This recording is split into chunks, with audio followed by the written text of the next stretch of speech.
I would like to talk about a smothered checkmate. Look at this position. So I put here black king surrounded by the rook and two pieces. And I put also here 1, 2, 3, 4, 5 white knights. It's actually incorrect position, but imagine that you can put white knight anywhere around the position f7. And now the question is how to checkmate the black king. The black king is blocked by its actually surrounded by its pieces, so it's protected well, but also it's also blocked by them. And this is not good for the king, because if the king is blocked, it's easy to checkmate by the knight, and I'll show you how. So you just take one knight, checkmate. You can use another knight, checkmate, another knight, checkmate, another knight, checkmate, and finally this knight, checkmate. So any knight can checkmate the king because it's just blocked by its own pieces and cannot move. This checkmate named Smothered Checkmate. Another situation with a smothered checkmate is when the king surrounded its pieces and the file in front of the king is controlled by the rook, or it can be any queen. And the knight, let's put the knight to e4, and the knight can attack the king like this. And if the pawn in front of the king is attacked by the rook, and the pawn actually cover the king, in that case the pawn cannot capture the knight. So the pawn is pinned. Pinned pawn cannot do anything. It can stand like a pawn, and any piece also can behave like this. So in this case, the knight checkmates the king, despite the huge advantage of black. Black has two queens, and those queens do not help. So this is the second variation of the smothered checkmate, and one simple example I'll show you right now. Let's start play Caro-Kann defense. So we play e4, black plays c6. Now it will be d4, d5. It's famous Caro-Kann defense. Knight c3. Black takes the pawn. Knight takes the pawn. And here black knight plays d7. This system, this variation named as Karpov system. Karpov was a champion of the world in 70s of the previous century. So now white play queen e2, and black didn't notice that this move is not actually correct, but the black doesn't care and play knight f6, for instance, and now it is a checkmate, which is named Smothered Checkmate. So right now the king is surrounded by its pieces and cannot do anything. At least one time in the chess career, or in the career of any chess player, any player could get this checkmate at least one time. So this is a nice example of this checkmate. I hope you need to, I believe that you actually need to remember it and use it. I did the checkmate many times, but in most cases this checkmate is suppressed by the opponent's pieces. let's look at this position. Here, white has a queen, rook, knight, and 3 pawns. Black has two. Black has 4 pawns, also queen, rook, knight, and also bishop. And 1 pawn is going to promote to the queen and checkmate the white king. So basically, if you think so, white queen can also take exchange with the black queen if white knight doesn't move. So bishop would take it. So as I said before, the black pawn is gonna capture the white rook and promote to the queen with a checkmate. So white has no chance but to attack. And the first attack you can think of knight f7 check. Then king should move to g8. And second move, so it can be another check.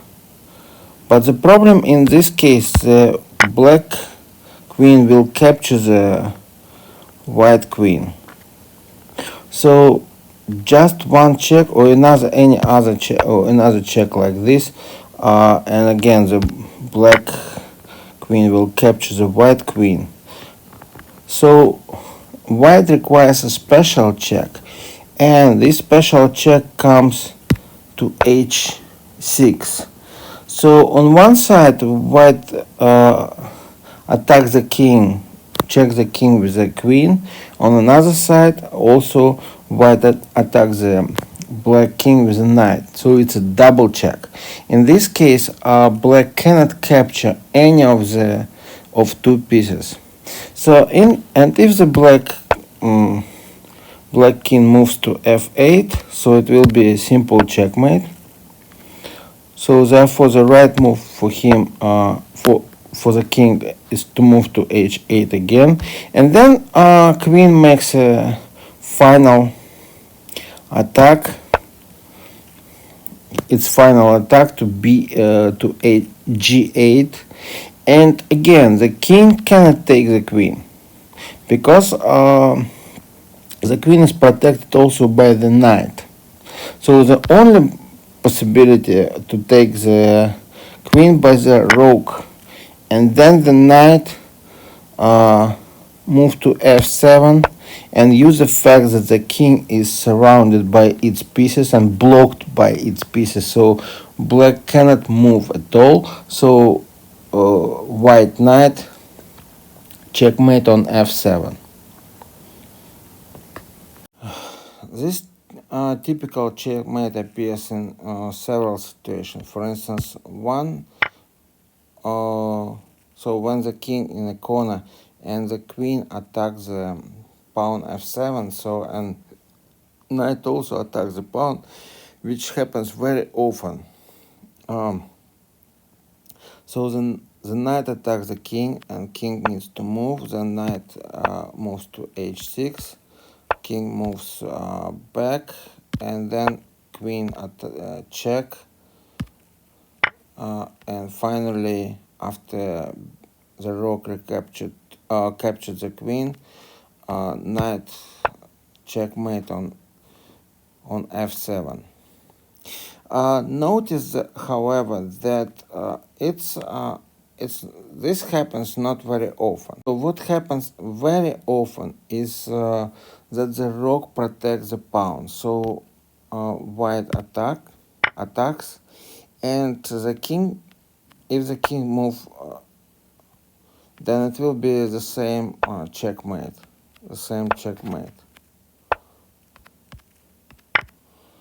But this is not the best play by the black.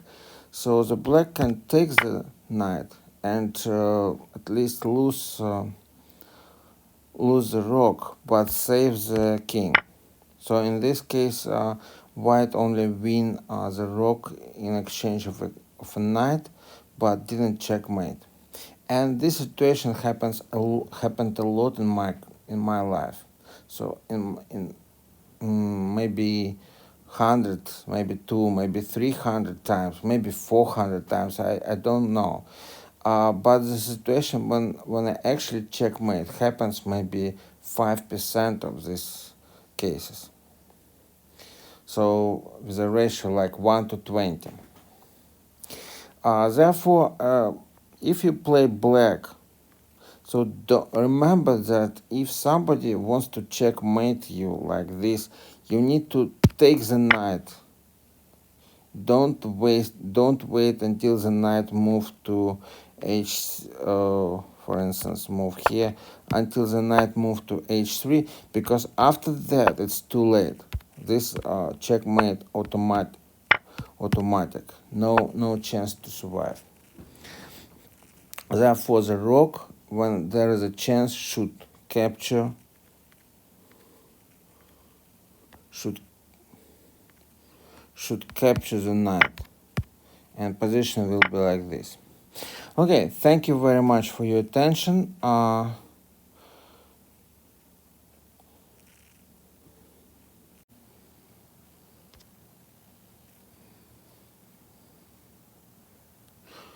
Okay, let me demonstrate a very common position for this Smothered Checkmate. In this position, black has a flanked bishop, and also the pawn f is moved to f5 or f6. It doesn't matter. So white has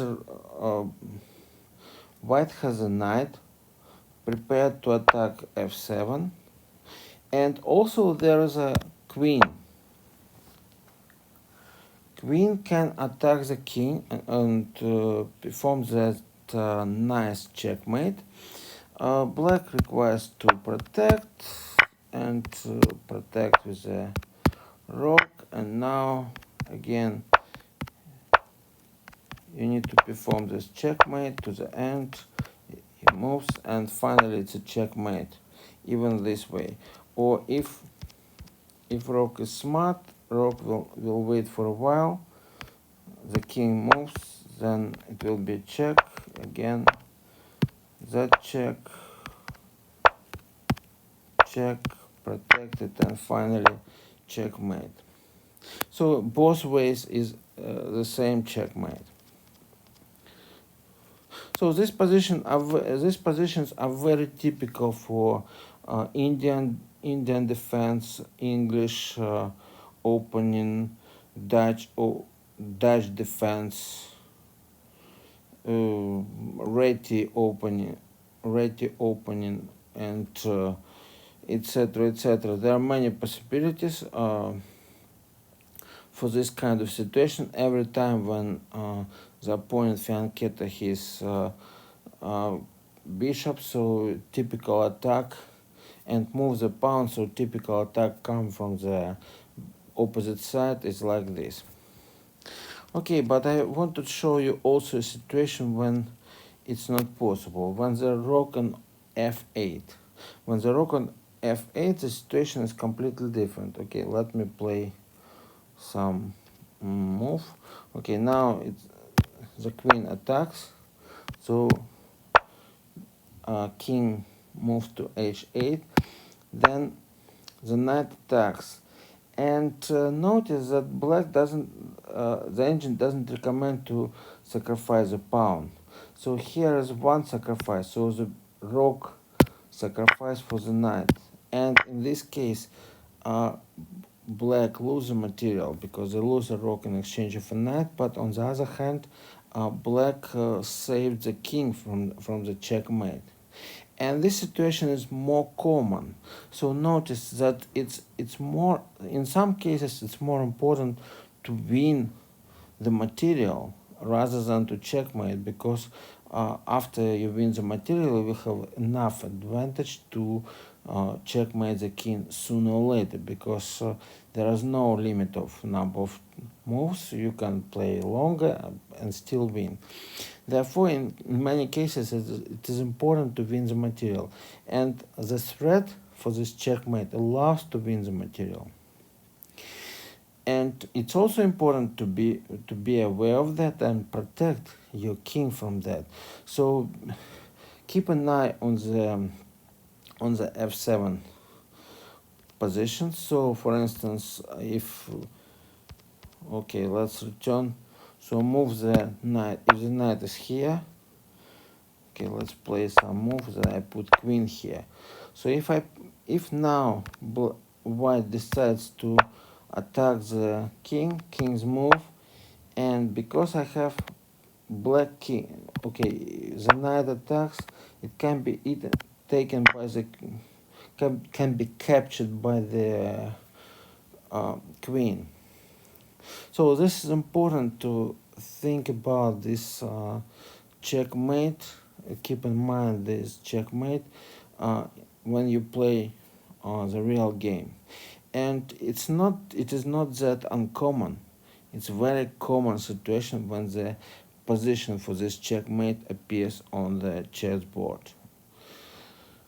Okay, I hope you understand. So I managed to convey the information about the checkmate, about the importance of being aware of the checkmate on both sides, and not only to be able to attack the kings of the opponent, but also to be aware of the checkmate and prevent the checkmate for your positions.